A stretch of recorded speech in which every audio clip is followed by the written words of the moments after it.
Good morning and welcome to the Northern Territory Indigenous Business Resilience Program in the Black.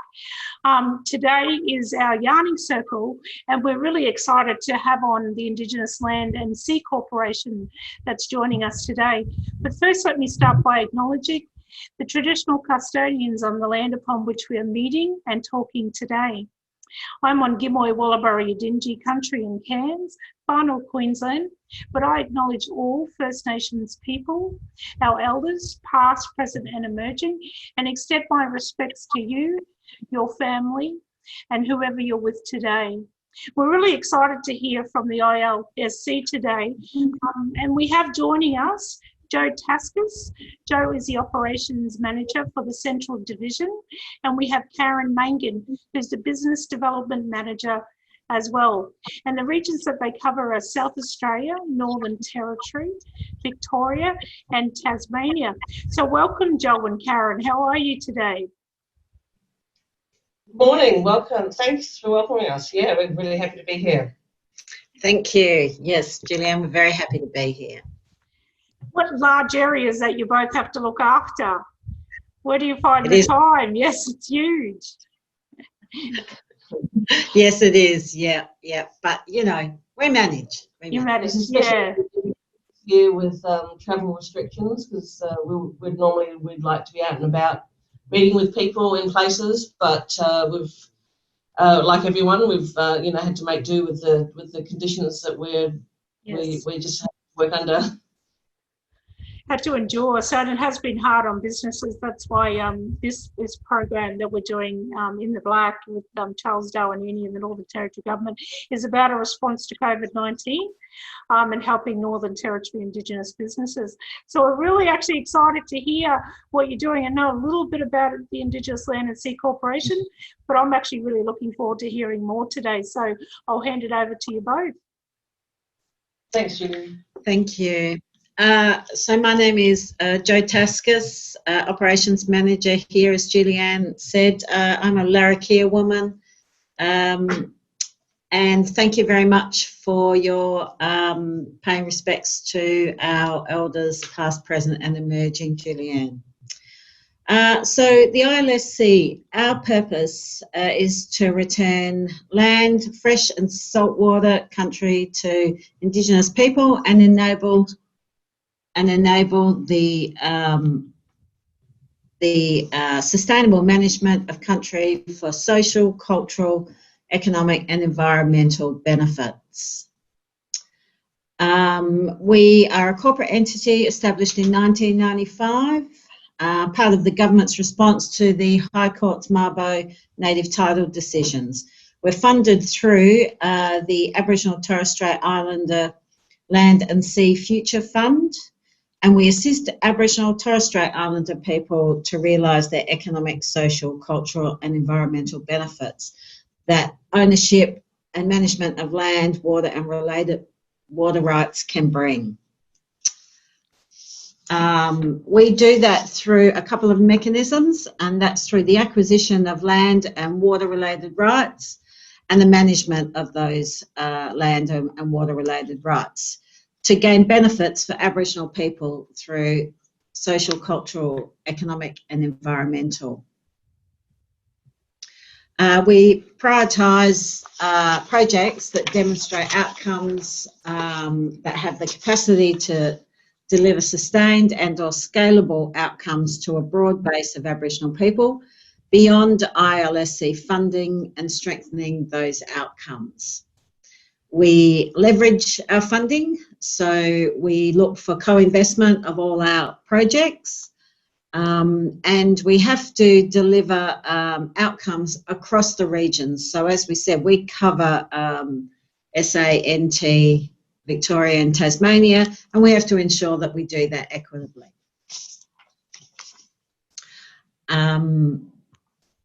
Okay, what we can't fund. And I'm specifically doing this early in the piece because I think people start to form ideas about projects, and I think we need to be upfront about things that we cannot do.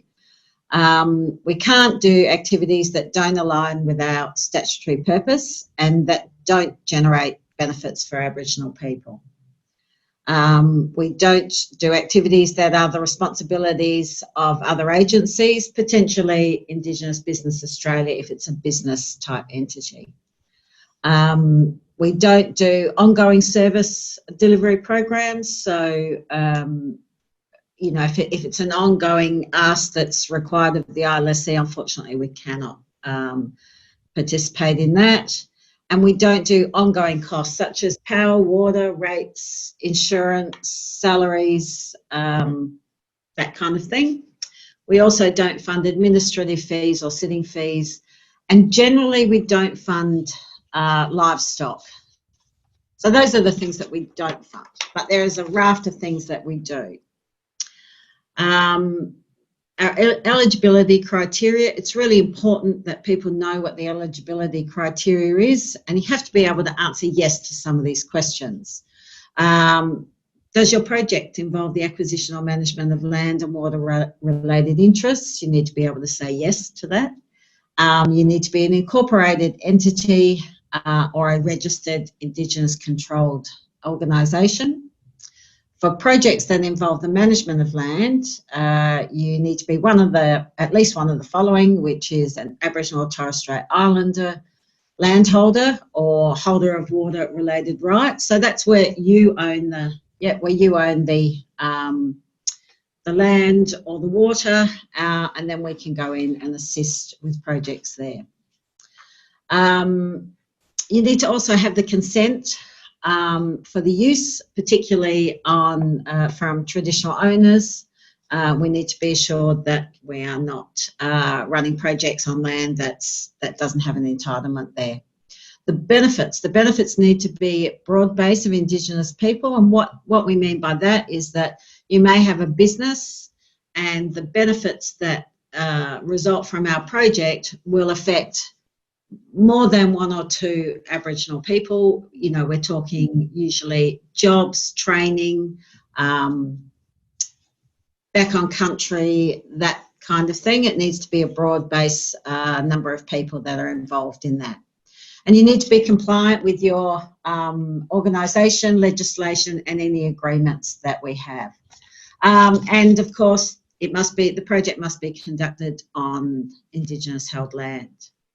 We have a number of assessment criteria. I won't go through them individually, but just at a high level, you need to articulate what the opportunity and the outcome is for the project.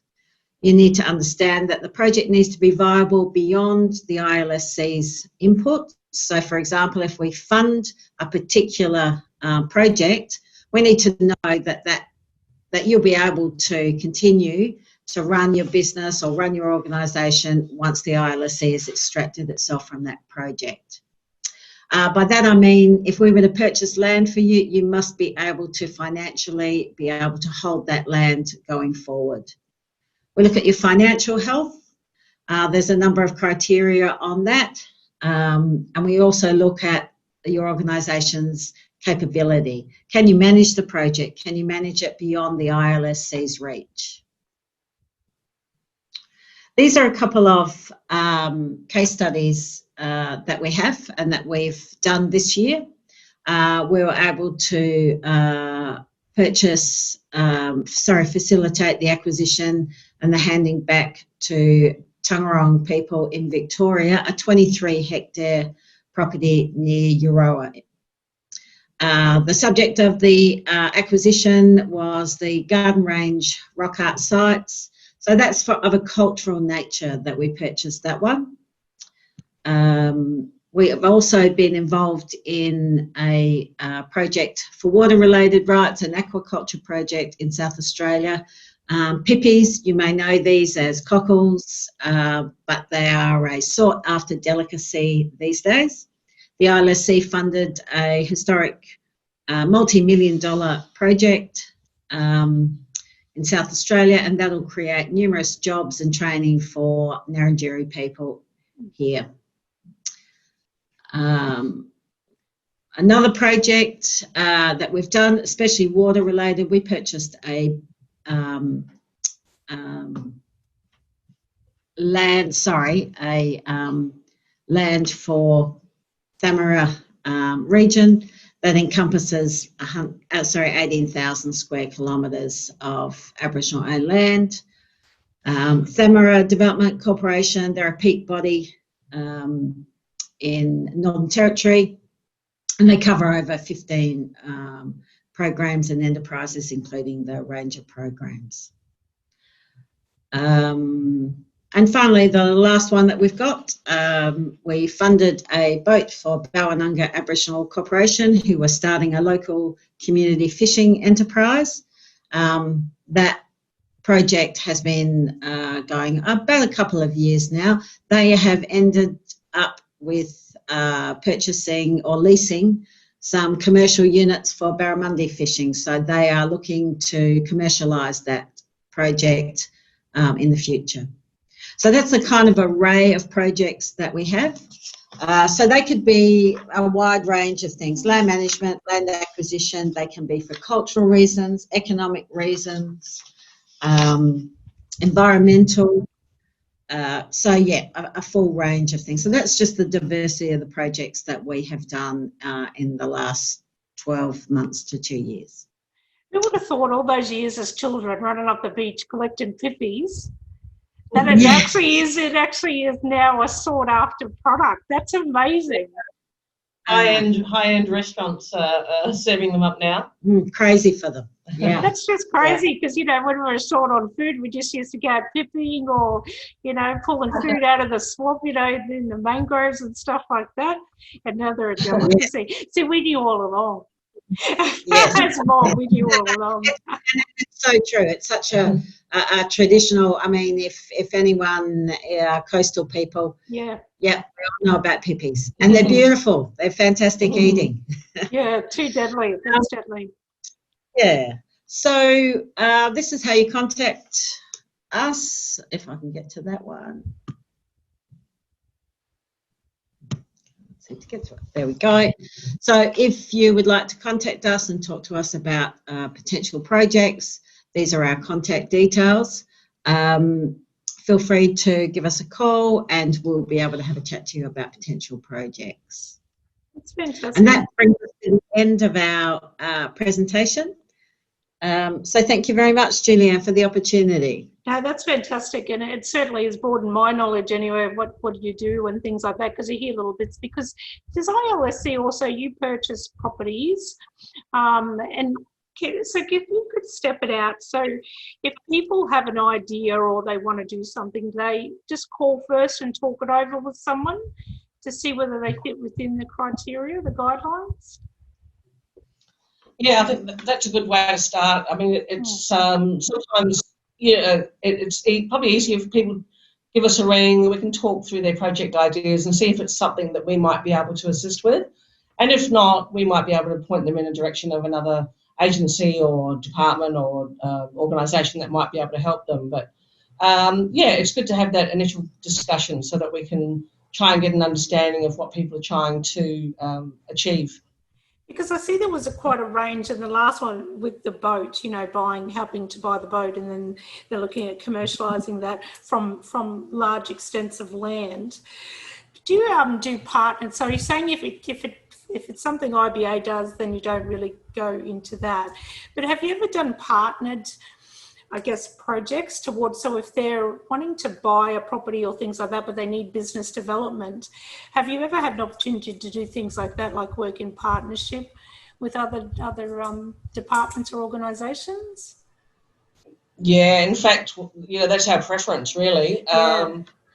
We have limited funds, and it's a competitive process. So we really do look to work with other partners, whether they're other grant funders like us, or they might be investors, or they might be lenders. So we leverage our funds to try and get funding support from other avenues as well. And we do that with most projects, in fact.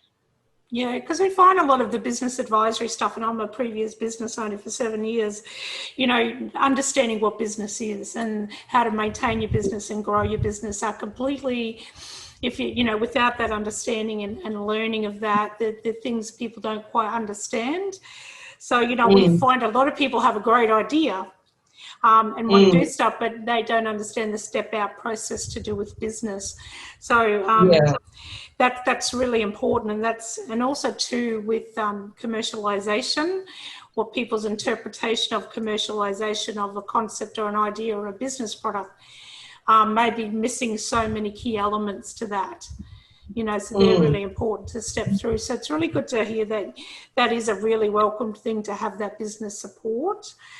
Because I just sort of noted the three things you look at: what the opportunity is, what is going to be the outcome, but what's the viability after the funds disappear, because we find that a lot as well. When people are very reliant on that, they get a grant or fund, what happens after that? So it's about developing that viability, and also the capability to be able to manage the funds, and also to be able to manage that. Do you give support after the project finishes, or how far does your support go? We generally are not. We're not really in a position to provide ongoing support. So because we don't fund ongoing operations, so we can help.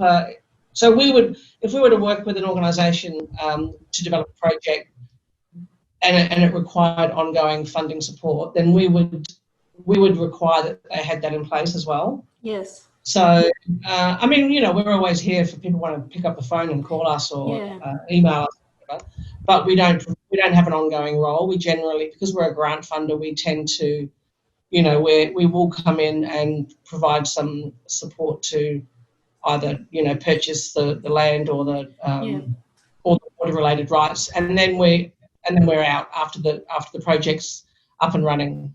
Yeah. And that is actually one of the criteria that we're not required to be involved after our grant funding has been. And I guess it's important for people to really understand that, because they have to show long-term sustainability, long-term viability, post these things. So, which is very, very important. So with the other, can I ask you what a timeline of a project is? Is there a timeline for it, or is every project different? Every project's different, but we commit to trying to do the quickest turnaround as possible. So if we have a discussion with someone and we think that, that they're eligible for a start, then they can submit an application. And then we'll try and respond to that as quickly as possible. So we will do what we call a completeness check on that application, just to make sure that all the attachments that we require have been submitted. Once we have a complete application, we try to do a quicker turnaround as possible. I think we're aiming for like a maximum of 12 weeks from the time we get a complete application to the funding being released. That's really quick. That's really quick. Yes, I've been involved in projects. It is case by case. Of course. Sometimes the thing holding up are external factors that are not the applicants. It's not their fault, if you like, that they haven't been able to submit a complete application. Usually, it's getting confirmation of other funders as well. Yes. Yeah. And other organisations work in a different time frame, and they might have rounds. Like, for example, ABA does 2 rounds a year, and if you miss that one round, then you've got to wait 6 months for the other, and that sort of thing. So sometimes we can give an in principle support, but it might be the funding release might be conditional upon them securing that external other partnership funding or investment. Just around the your guidelines that you were talking before about you've got to show the outcomes for mob and what you're going to do on land. Is it mostly for projects like that? What if someone was in a regional area and they wanted to start some sort of business centre? Does that fit in the criteria, or is that completely different? Look, potentially. It's hard to say. Every proposal we look at case by case. But I guess, we have to look at what's value for money for. Yeah, so we really want to try and understand what that opportunity is, what those outcomes are going to be. Yeah. And then, look at the funding request and how does that, does it seem like value for money for the outcomes that are going to be delivered. So what's the depth and breadth of those outcomes and benefits for people? Yeah. Is this, is there a need here that needs to be, is there a need that can be addressed through a project that we could assist in funding? Are there really clear, defined outcomes and benefits for Indigenous people? Mm. And that, going back to those other criteria, is this a viable proposal? Yeah. Is this going to be able to stand up on its own after any funding that might be from the ILSC? And is there capability there? Can the applicant group demonstrate that they can actually carry out this activity, or do they perhaps need a capability partner, which is also, some of the projects we work with, that's what our applicant group does. They team up with another capability partner. And then financial health. So we look at, we work with organisations that can demonstrate a good financial health. They don't have to be big business, but can they demonstrate that they are able to manage whatever finances they've been managing? Do you look, is one element, like, because sometimes projects, we've worked on have co-investment by corporate company, not as a black-cladded situation, but they may have co-investment into that. Is that something that you look favourably upon, or does it matter where the co-investment comes from?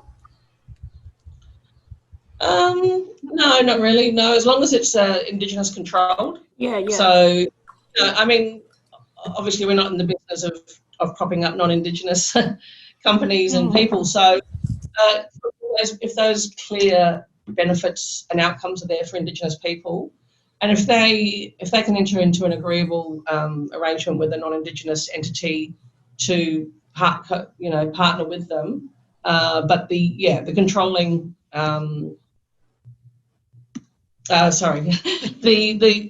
has to be Indigenous controlled, so at least 51%. Yeah, of course. That's really interesting. I've learnt a lot today. Thank you very much. Really, really interesting. So it's a lot more broader than I considered it to be, because I remember years ago, because I've bought cattle stations before and things like that. So I'm aware of all of those things in the past, through my government work and things like that. But it's certainly given me a broader perspective on what you do and the opportunities, because, we're in the world of business and business opportunities, and how to grow mob and take control of our own economic independence, and move away from, that type of not so independent outcome, so that's been fantastic. And people are welcome, obviously, to visit our website, and they can get a lot more information there. That'd be great. So the funding program that Joe and I work in is what we call Our Country, Our Future. So, head to that page and read a little bit more. But, happy for anyone to give us a call or shoot us an email. Fantastic. So is there anything else you'd like to leave people with today? Any words of wisdom? Anything like that? Nothing like being put on the spot. I mean, you've given lots of words of wisdom. It's been fantastic. I would say what Karen said. If you do have an idea for a project, start by giving us a call. Or drop us an email, and we can talk it through. Some people are reluctant to contact us because of what you said, is that we have a reputation for buying cattle stations. We've evolved from that. So we do a broad range of things. And honestly, you will never know unless you make the call as to whether or not the ILSC can help. So that's make fantastic. The call. And sorry, there was one last question I had. Was your programs national-wide, or do you think state by state? Like, say, for the NT example, if NT Indigenous businesses are listening, are there specific programs or specific funding for them, or is it just across the whole Australia, like your program? So Our Country, Our Future is a national program. There are some specific programs in the NT, but they're fully subscribed. There's projects that we administer on behalf of the federal government, like the jobs program. But Our Country, Our Future is a national funding program. And we look to assist people wherever they might be. So there's no geographical specifics really. Yes, and is that an open, ongoing process, or do you have timelines and stuff like that for when your funding opens and closes, or is it just an open process? It is at the moment. We in the past we have had rounds, and then we stopped having rounds. At the moment, it's open all year round. So certainly, yeah, we can start a discussion at any time and look at how we might be able to assist, and if not, maybe direct people to other organisations. But yeah, we're open to chat at any time. Yeah, that's deadly. Thank you so much. Like I said, you've really enlightened me. And I've been around for a long time. You may not notice because I look so young, but but no, you really have opened my eyes, and I'm sure a lot of people listening today, it's given us such a broader understanding of what you do and engage. And I think it's so important that as a mob we do carry around this cloak of shame, and we have to really take that off and stop, wearing that. And if you have an idea, no idea is silly. That's what I tell people. No idea is silly, and it's always worth a conversation. And don't be ashamed to have that conversation and to give us a call. So if you're listening in, we're actually talking to Joe Taskas, Operations Manager, and Karen Mangan, the Business Development Manager for the Indigenous Land and Sea Corporation. So thank you again for coming on our yarning circle today and sharing your information. If you would like more information about the Northern Territory in the Black Indigenous Business Resilience Program, just comment deadly below. If you're listening to this on YouTube, just click on the link below, and you'll be able to gain information. One of our staff will contact you. But let us finish on how we started today by acknowledging all of our First Nations people, paying respects to our ancestors, our elders, our communities, and all of our families. Thank you for joining us today. This will be actually, the recording will be put up to all our social media platforms. So hop on and have a listen. Like I said before, don't be ashamed, be game. If you have an idea, give them a call. Tell them, talk through your idea and stuff like that. And tell us, talk about what you'd like to do, what you're interested in. You never know. Because who would have thought, a little kid, skinny, bony kid running up the beach, collected pippies, cooking them at home or cooking them on the beach is now a delicacy. We wouldn't have known that before. So I could have been sitting here a multi-millionaire because we used to cook bucket loads. But no, deadly. Thank you, my sisters. We really thank you for everything that you've shared with us today. It's really been really informative, and we thank you for your time. No worries. Thank you. Thank you for the opportunity. Thanks, Julianne. Thank you.